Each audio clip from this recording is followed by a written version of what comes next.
Apa makna makan malam private antara Presiden Joko Widodo dan Presiden terpilih Prabowo Subianto? Kita bahas bersama tenaga ahli utama KSP Johannes Joko dan Gun-Gun Herianto, Direktur Eksekutif The Political Literacy Institute. Dan kemudian juga kami sudah mengundang sebenarnya perwakilan dari Partai Gerindra, tapi belum ada yang bersedia untuk hadir berbincang tentang pertemuan antara Pak Jokowi dan Pak Prabowo. Tapi kami akan tetap berdiskusi malam hari ini. Malam Mas Johannes Joko, malam Mas Gun-Gun yang sudah bergabung melalui sambungan telepon. Selamat malam Mbak Audrey, malam Mas Gun-Gun, apa kabar Mas? Kabar baik Mas Joko. Mas Joko, ini kan biasanya nih, tak seperti biasanya. Biasanya pertemuan antara Pak Jokowi dengan Pak Prabowo ini biasa digelar di istana. Atau mungkin pada saat di sela-sela kunjungan kerja. Tapi kenapa kali ini berbeda, makan malam, berdua aja, bicara private? Iya, yang namanya pertemuan Pak Presiden Jokowi dengan Pak Presiden terpilih itu kan bisa dilaksanakan di mana saja, Mbak. Sejauh memang kedua beliaunya nyaman dengan suasana pertemuan. Tetapi yang ingin kami garis bawahi terkait pertemuan Pak Presiden Jokowi dan Pak Presiden terpilih Pak Prabowo adalah kita sebenarnya harus bersyukur begitu ya, Mbak, bahwa dalam sejarah modern perjalanan bangsa Indonesia ini adalah proses transisi kepemimpinan nasional yang boleh dikatakan paling baik, paling mulus, komunikasi antara yang lama dan yang baru itu berjalan dengan cukup baik di tengah situasi geopolitik global yang saat ini ancamannya luar biasa, tetapi bangsa Indonesia masih bisa terus berjalan melaksanakan agenda konstitusi 5 tahunannya dan pergantiannya juga berjalan dengan baik, komunikasinya cukup intens begitu, Mbak. Jadi ini yang sebenarnya harus kita syukuri dalam dalam memaknai pertemuan kedua beliau ini, karena dengan pertemuan kedua beliau ini maka kita sebagai bangsa itu bisa terus menatap bagaimana perjalanan kita ke depannya, seluruh proses-proses program kerja itu bisa terus dilanjutkan, kemudian hal-hal yang mungkin kurang bisa terus diperbaiki. Demikian. Oke, bicara tentang keberlanjutan dan juga ingin memperkuat harmonisasi antara Pak Jokowi dan juga Pak Prabowo yang sebentar lagi akan bergantikan kepemimpinan. Tapi justru yang ditangkapnya publik rasa-rasanya berbeda nih Mas Joko. Justru publik bertanya-tanya ada apa pertemuan ini, mengingat sebentar lagi juga akan digelar pertemuan antara Pak Prabowo dan juga Bu Mega nih, yang meskipun juga tidak tahu kapan waktu pastinya. Yang publik setahu saya menangkapnya nggak seperti itu, Mbak. Publik itu hari ini senang menyambut bagaimana para pemimpinnya itu bisa berkomunikasi dengan intensif. Mungkin Kompas kali yang lebih melihat dalam kacamata framing seperti itu begitu. Karena saya ingin mengacu apa yang disampaikan oleh Pak Presiden ketika sidang paripurna terakhir yang diadakan di Ibu Kota Nusantara. Setidaknya itu ada 2 hal pokok yang disampaikan oleh Bapak Presiden, yaitu dukungan proses transisi. Jadi kepada para menteri, pimpinan lembaga yang hadir dalam sidang kabinet itu diminta untuk menjaga proses transisi, mendukung apa yang menjadi program-program Presiden terpilih dalam sisa kurun waktu yang ada. Kalau regulasinya kurang, silahkan dipercepat regulasi-regulasi sejauh itu bisa mendukung Pak Presiden terpilih dalam melaksanakan kepemimpinannya 5 tahun ke depan. Dan yang kedua adalah arahan Bapak Presiden untuk tetap menjaga situasi yang kondusif menjelang proses transisi ini, kondusif dari sisi keamanan, kondusif dari sisi ekonomi maupun kondusif dari sisi sosial. Kalau ditangkapnya Mas Gun-Gun, ini pertemuan antara Pak Prabowo dan Pak Jokowi berdua aja, bicara apa sih ini? Apakah ini ada kekhawatiran mungkin mengenai program-program Jokowi di masa pemerintahan yang mungkin saja terancam tidak dilanjutkan, atau mungkin pada saat ini sebelum Prabowo ketemu Bu Mega, atau ada hal lain yang ditangkap, Mas Gun? Saya melihat begini ya, tempat itu kan jadi pesan. Kalau tempat di istana itu terkesan formal, dan saya lihat belakangan, terutama dalam pertemuan terakhir ini, ada semacam persepsi yang ingin dibangun soal hubungan antar pribadi yang dekat atau intim, karena ini penting juga dalam konteks bacaan fase krusial seperti saat transisi pemerintahan berjalan. Saya ingin mengatakan begini, ini komunikasi politik ya, kategorinya itu political publicity dan yang ingin dibangun adalah respect, mutual understanding, termasuk yang tadi Audrey sampaikan, karena ada satu transisi maka ada kebutuhan bagi kedua belah pihak. Pak Jokowi ingin meninggalkan tentu legacy dan hubungan baik dengan presiden terpilih yang sebentar lagi akan dilantik. Apa kepentingannya? Tentu keberlanjutan banyak hal ya. Yang terbesar tentu saja yang ingin diidentikan sebagai legacy Pak Jokowi adalah IKN dan tentu sejumlah kebijakan-kebijakan lain. Bagi Pak Prabowo, kepentingannya tentu adalah dukungan politik dari berbagai pihak ya, termasuk tentu saja diantaranya adalah Pak Jokowi karena Pak Jokowi cukup lama memberi endorsement politik pada Pak Prabowo. Kalau gitu siapa yang paling membutuhkan dari pertemuan ini? Siapa yang paling membutuhkan?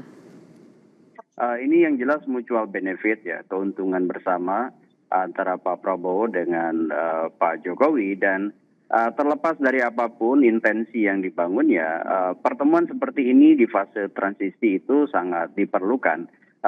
Kita cukup punya sejarah yang tidak baik ya. Halo? Ya. Halo? Ya. Kita punya sejarah tidak baik dalam transisi pemerintahan dari pasca reformasi ini, terutama dari sejak Soeharto ke Habibie, kemudian berikutnya. Jadi artinya bukan ada kekhawatiran dari Pak Jokowi nih jelang purna tugas? Iya, semua presiden yang pernah menjabat, apalagi 10 tahun misalnya, pasti kan tidak pernah bisa sempurna dalam banyak hal. Sehingga kemudian secara politik ya, butuh juga yang disebut dengan komunikasi dengan presiden terpilih berikutnya. Satu ya, dalam dimensi kebijakan, tentu juga tidak seluruhnya sempurna, banyak hal-hal yang catatan merah, catatan kuning begitu ya. Yang itu kemudian tentu juga punya keriskanan dan baik itu di level implementasi yang akan dieksekusi oleh presiden berikutnya maupun dari sisi hukum.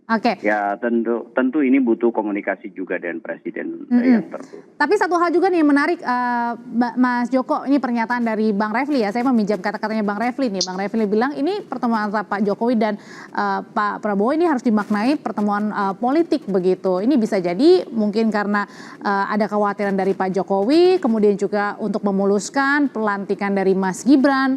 Berarti apakah ada khawatir ini dari Pak Jokowi, makanya harus bertemu dengan Pak Prabowo dan kemudian ini diungkapkan di media sosial juga? Apa yang harus dikhawatirkan? Nggak ada tuh. Kami lihat hari ini juga semuanya berjalan dengan sesuai rencana. Semua juga sedang menyambut untuk persiapan pelantikan Pak Presiden terpilih Pak Prabowo Gibran dan Wakil Presiden Presiden Pak Prabowo dengan Mas Gibran. Nggak ada. Kalau itu kan masalah tafsir orang untuk menafsirkan apapun itu bebas-bebas saja. Toh kita katanya negara demokrasi. Kalau yang namanya negara demokrasi mau tafsir seperti apa juga bebas. Orangnya juga nggak ikut pertemuan di situ kok gitu. Tetapi kan begini loh Mbak, yang harus kita sama-sama pegang. Saya sepakat dengan apa yang dikatakan Mas Gun-Gun tadi gitu. Bahwa kita harus menciptakan satu legacy bagi bangsa ini. Legasinya itu apa sih? Legacy berupa proses yang namanya proses transisi kepemimpinan nasional itu ya harusnya seperti ini begitu, bahwa yang lama itu memberikan jalan kepada yang baru, kemudian yang baru juga mempersiapkan berbagai hal sedini mungkin supaya ketika beliau Pak Presiden terpilih Pak Prabowo dilantik tanggal 20, tanggal 21 itu bisa langsung gaspol, karena sekali lagi kita ini situasi dunia ini sedang nggak baik-baik saja begitu, dan Indonesia membutuhkan kerja-kerja cepat, efektif dan efisien, dan itulah yang tampaknya ingin dilakukan oleh Pak Prabowo beserta seluruh timnya begitu. Tapi apakah Pak Jokowi ini cawe-cawe di pemerintahan mendatang, mengingat ini katanya juga kan sekarang ada beberapa calon menteri yang dipanggil nih oleh Pak Prabowo untuk mengisi posisi menteri di kabinet baru? Saya yakin Pak Jokowi itu bukan tipikalnya Pak Jokowi lah untuk melakukan cawe-cawe, karena bagaimanapun Pak Presiden Jokowi itu sangat menghormati Pak Presiden terpilih Pak Prabowo dengan seluruh kewenangan dan otoritasnya dalam menentukan langkah-langkah dan program-program kerja ke depannya. Jadi segala persepsi, segala framing, kemudian apapun bentuknya, Saya kok berharap teman-teman bisa lebih fair melihatnya, tapi tidak mengarahkan kepada sesuatu yang kontraproduktif. Kita butuh sesuatu yang produktif bagi bangsa ini, karena suka tidak suka kita harus terus melangkah untuk menyelesaikan berbagai persoalan-persoalan sehingga masyarakat itu betul-betul bisa terlayani dengan baik. Mas Gun, ini kan saat ini Pak Prabowo sedang menyusun ya siapa-siapa saja nanti akan masuk ke kabinet begitu. Katanya kabarnya juga sudah ada yang mulai dipanggil nih oleh Pak Prabowo. Nah, kalau melihat pertemuan kemarin malam antara Pak Jokowi dan Pak Prabowo, ini memperlihatkan juga nggak jangan-jangan masih ada nih cawe-cawe di pemerintahan mendatang? Begini, yang punya otoritas di puncak hierarki otoritas birokrasi ke depan, terutama pasca 20 Oktober, itu adalah Pak Prabowo, dan sekarang proses transisi itu menunjukkan bahwa betapa pentingnya Pak Prabowo kemudian memilih dan memilah orang terbaik yang akan membantunya. Jika tidak, maka itu tentu juga akan menjadi kerugian bagi Pak Prabowo, terutama di performa ya kabinet yang akan dipimpinnya nanti. Nah, sekarang persoalannya adalah saya nggak yakin gitu ya betapa besarnya peran cawe-cawe Jokowi di posisi seperti sekarang ini yang mau turun, bahwa Pak Jokowi ya punya tentu kekuatan rujukan kemarin ya menjadi salah satu yang membantu Pak. Ya, Mas Gun. Oke, sambil diperbaiki komunikasinya, Mas Gun, saya akan kembali ke Mas Joko. Ya, kalau gitu jadi ada jaminan pasti ya bahwa tidak ada permintaan khusus dari Pak Jokowi nih, karena kan bagaimanapun juga Pak Jokowi ini sangat berjasa sekali bagi seorang Pak Prabowo Subianto yang akhirnya nih menjadi Presiden Republik Indonesia.